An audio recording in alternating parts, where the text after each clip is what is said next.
Traffic નિયમોનું સરેઆમ ઉલ્લંઘન થઈ રહ્યું હોવાનું છાસવારે સામે આવતું હોય છે, ત્યારે વર્ષ 2025થી સુરત પોલીસ કડકાઈ અપનાવશે। ટ્રાફિક સહિતના નિયમોનું કડક પાલન કરવું પડશે। જે નહીં કરે તેમની સામે પોલીસ કાર્યવાહી માટે તૈયાર રહેવું પડશે। સાથે જ જાહેર રસ્તા પર સ્પીડિંગ કરનાર લોકો સામે FIR થશે તેમ જણાવવામાં આવ્યું હતું। શહેર પોલીસ પાલિકા સાથે સંકલન સાધી કાર્યવાહી કરશે। CCTV કેમેરાની મદદથી ગંદકી કરનારને પોલીસ શોધી કરશે।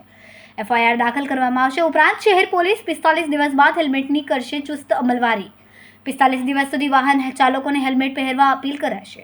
શાળા કોલેજો સહિતની સંસ્થાઓમાં હેલ્મેટ અંગે જાગૃતતા અભિયાન ચલાવાશે। ત્યારબાદ હેલ્મેટ ન પહેરનારા વાહન ચાલકો સામે ચુસ્ત અમલવારી થકી કડક કાર્યવાહી કરશે।